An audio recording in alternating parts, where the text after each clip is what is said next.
Hey everyone, welcome to the Oklahoma Venture Forum podcast. I'm your host, Kyle Golding. I'm joined today by Jenae Goodin, the founder of BAB, the Big Ass Bag. I can't wait to have this conversation because I love that name and I love what you're doing, which is solving a problem people have when they shop online. So introduce yourself and let people know what BAB is. Okay, well, like Kyle said, I'm Jenae Goodin, and I'm the founder and CEO of BAB, which instills confidence in the online shopping experience through a universal shopping cart. It lets people add different items from different stores in one place in a big ass bag. There you go. Big ass bag, everything together Yes. all at once, because that hadn't happened previously. And I kind of think maybe when you thought, why can't I find this, right? So you had to do some research to figure out that it wasn't a thing, and so you decided to make it. Correct, which I was really super surprised about. So the origin story, as I like to call it, in December of 2021, I was getting ready for a wedding, and my youngest daughter, who was 4 at the time, I needed something for her to wear. She was kind of in that to mommy stage. Right. Still. Sure. Yeah, and so I was in the wedding, so I was like, oh, she needs to match me. And so I had like my laptop open and literally 20 tabs. I had like Old Navy, like some shoes that might work, and maybe a dress, and then like Target. And it was just 20 tabs. And I just kept thinking this would be so much easier if I could put this all in one place. Right. Like in a big ass bag. Big ass bag, right. Yes, hence the name. And so I searched. I could not find anything, and that really surprised me. Right. You would expect that to happen in the world, right? Right. So you did enough research to realize it didn't exist. Correct. Did you immediately say, I'm going to do something about this, or did you kind of go away from it and come back later to the idea? Literally 2 days later, I was looking for something for my dogs. I have 2 huge dogs, and I wanted to get them a dog run for the backyard. And then I noticed I did the same thing. I had PetSmart.com open, Chewy.com open. Right. I was like, is this how everyone shops? So I just started kind of asking people. And then, I just could not get the idea out of my head. I literally could not sleep at night. So, which is a pretty good indicator that you were onto something. Yes. And that you're an entrepreneur. You just you couldn't sleep at night without trying to solve this problem. Yes. And of course, business opportunities come from solving problems. So you decided you were going to solve this problem. I did. You were going to create that big ass bag that everyone could put their stuff into all at once. So from there, how did you decide? Obviously, there's technical issues, and there's all kinds of cooperation you're going to maybe have from different vendors, et cetera. So where did you start? What was the first stone you unturned in this journey? That's a good question. I started asking other people.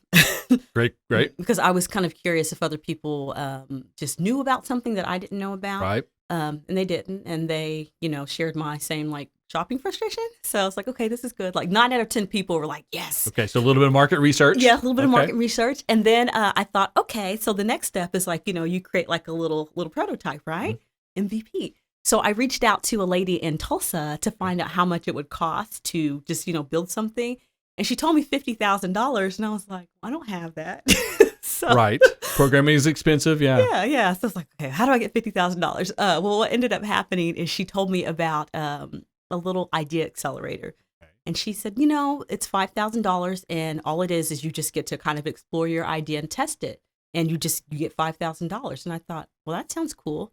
So I applied and they accepted me, builders and backers. Builders and backers, right? Which we haven't had someone from the Builders and Backers program pitch at OVF yet or on the podcast. So you're the first. Yay. We're happy that we have them in Oklahoma now as fantastic partners. So elaborate a little bit more on the process. Once you decided you were going to do Builders and Backers, what did they provide for you and how did you work through the process with them? Oh, man, so much. For one thing, a community. I'm really good friends with a lot of people who I went through that. That's helpful. With. Yes, it is. We literally like text still. So first of all, but the main thing is they kind of walk you through like how to test your idea that you have with no cost and low cost things. So obviously the lady had told me $50,000 and then she says, hey, these people will give you $5,000. And I'm like, what am I going to do with that? Turns out quite a lot. Okay. And so that was really helpful for me, just kind of like learning, okay, well, I can test out this idea by, for example, running ads and seeing who signs up in an interest list. Okay. I ended up using my $5,000 to build a very kind of bare bones, you could say, MVP that I had done on Chrome. And that was $4,000. And then the rest of the money I used for like my website. And it really, to me, was what kicked everything off and kind of helped me. So builders and backers did what they were supposed to do, right? yeah. They got you from sort of the back of the napkin sketch to something that was more tangible, more real, and you could really, and have an idea that it could be successful. Correct. Because part of that could be that you run some experiments and you realize, so I don't want to do this, or this isn't going to work. You definitely didn't want to spend the $50,000 developing a product and then find out it did exist or people weren't interested in it. Exactly. Right. Exactly. So what was the next step? Builders and backers got you to this stage. Where did you go from there? Well, after I built that MVP, like for me, it was just continuing to talk to people. And then I felt like I learned so much for that accelerator. And I understand now it's called an accelerator for a reason. Yeah. It accelerates things. Right. So they kind of gave me some options and some ideas for the next things to do. I went through startup, YC, Y Combinator Startup School. Right. It's online. It's free. Like anyone can do it. Right. So why not? Yeah. So I did that, and that was really helpful. Was trying to read everything that I could. Venture Deals was helpful. Then I ended up doing I2E's E3 program. All right. I2E, great partners of OVF and the entire state of Oklahoma. They're great partners. Oh, yes. And there are some smart cookies over there. Right. Very smart cookies. I did that. And then I applied to G Beta. And I got into that accelerator. Okay, congratulations. Thank you. It was last year. Okay. I'm done now. So now you've gone through builders and backers. You've done I2E. You're doing your own research and your own reading and your own learning on the side. Yes. Then you do G Beta. What's next? I just applied and am doing my second interview for the Generator Accelerator. That's what I was hoping you would say, right? G Beta is supposed to lead into Generator, and we're happy that Generator is in Oklahoma now as well. Yes. This is all relatively new to the opportunities. 3 years ago, they wouldn't have been here for us. Now they're here. You're taking full advantage of it. I am. Done G Beta. You're working with Generator. Hopefully you get accepted. You're working with OVF. You're pitching in March of 2023. You're our pitch presenter. March of 2023. That's right. It'll be fun. So you're doing all the things you're supposed to do in the order that you're supposed to do them. How's this ride been for you? I feel like someone said this at a entrepreneurial thing I was at, and I love this quote. But they basically said, if you are going to be an entrepreneur, you have to be delusional. A little bit. You definitely have to have some supreme confidence. Yes. But you have to balance it with what you did, your market research and other things that are very practical. There has to be a little bit of balance, right? There does. I think what's really helpful is like remaining grounded. So you have to kind of find that thing that helps you keep grounded. What's the journey been like for you as a first-time entrepreneur? Well, so technically speaking, I've had a small business before. Okay. So I'm a first-time entrepreneur in this sense, but I feel like it's a lot like this. You have high highs like in low lows, and you have those moments of, what am I doing? And so a lot of that, but for me, the biggest thing is being grounded. And so, like you said, market research is really important to me. I love online shopping. I love the, affiliate kind of space, e-commerce, all of that good stuff, anything that has to do with business. So the more that I can read, the more that I can know what's going on in this space, the more that I can know what's going on in the horizon, the more that I can take that and look at the problem I'm trying to solve through those lenses. And so then I have this perspective that no one else has. And I have to be very sure and grounded in that. And as long as I'm doing that, then even though things go like this, I can always return right here. Right. So classic story, you found a problem that needed to be solved, which is an opportunity for business. Yes. You did your market research. You were going through the process. You developed your MVP. You also have passion for this, but you just described having passion for this type of online shopping, etc.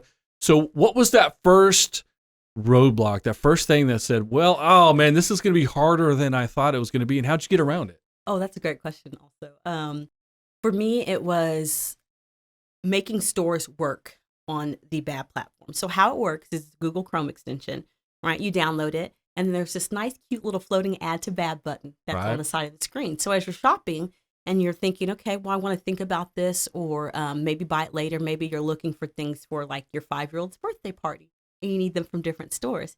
You can click that little button and you add it to your little shopping BAB. Well, the thing is, it has to work with that store. And so initially, the first developers that I met with were saying, okay, we can just kind of test it out with these, a couple of stores. And I was like, no, we need more. Like that defeats the purpose, So that was the big, really first hurdle, but just kind of researching and understanding a little bit about like how that could work from a technical standpoint Right. really helped me solve it. So, for example, Shopify is the largest e-commerce platform. Yeah, massive. Right, like over 500,000 stores. They all have the same like backend. You can tell it's a Shopify store if it's like .xml. So we were able to create code that any Shopify store will work on the BAB platform. Right. And then just looking for those other consistencies between some of the larger platforms and starting to code those. So we've got over 1 million stores working. Yay! 1 million stores. Okay, so that's a super impressive number. 1 million Yes. stores. But not everything is working yet. So. Okay, not everything is working, but it continues to be the process, right? Correct. And just figuring out, okay, well, this large store isn't working. Why isn't it working? And so, right. it's So fun. when did the Chrome Mhm. extension officially go live and available to the public? So it's in beta still. Okay, still in beta. Okay. Right, because we don't have every single store working. That's to me the gold standard. But it was released in May of last year, Okay. and so about December, so not too long ago. Well, I'd say about September is when all the Shopify stores were working, and then December is when we had a UI UX like redesign. So Okay. now it kind of flows. I did the first one. That's not my ministry. I should not be doing that.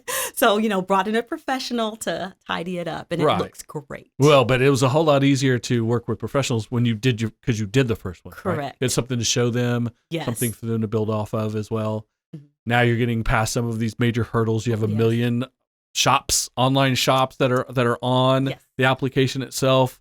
So when you are going to be pitching in March for OVF, Mhm.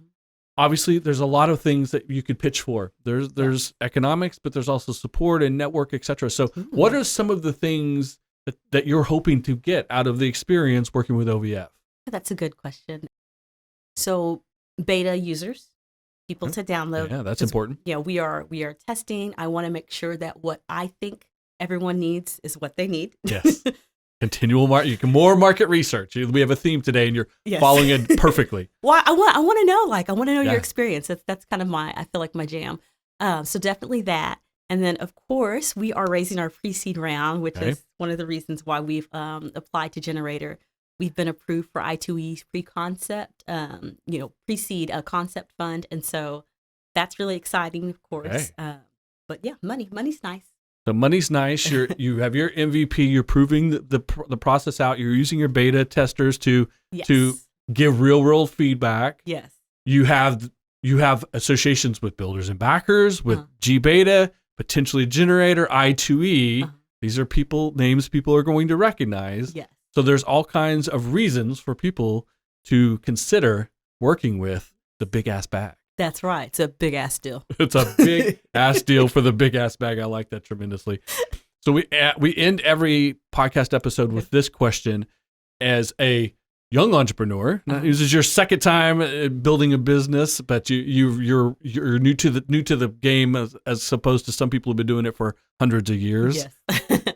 What has your experience been like, and what advice would you give to someone specifically in Oklahoma? What is there that's a benefit to being in Oklahoma, and maybe something that you found to be harder, but you got around for starting your business and growing it out of Oklahoma? Oh, I love Oklahoma for entrepreneurs. Very, very low cost of living. So when you look at raising funds, that's super helpful. But I would say my biggest piece of advice is an accelerator. Like, there are so many opportunities in Oklahoma right now. I mean, you've mentioned all the ones I've worked with, plus there are several more built in Tulsa. There's some new things that are coming up also. Get involved in an accelerator. They will provide you with resources, people to connect with, and then most importantly, like the help. So when you have a hurdle, it's not just you and your brain. Right. It's like the mind of like 50 other people. So slow down, take your time, and work with other people as much as possible. And the end result has much higher potential. Yes. Slow down to speed up. Hey, excellent advice from Jenae. That right there about how to start a business, how to be successful, and how to work within all the benefits of being in Oklahoma. Yes.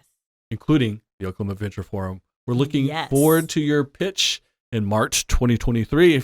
If that hasn't happened yet, you guys make sure you attend the event live in person so you can hear the pitch, ask questions during the QA, etc.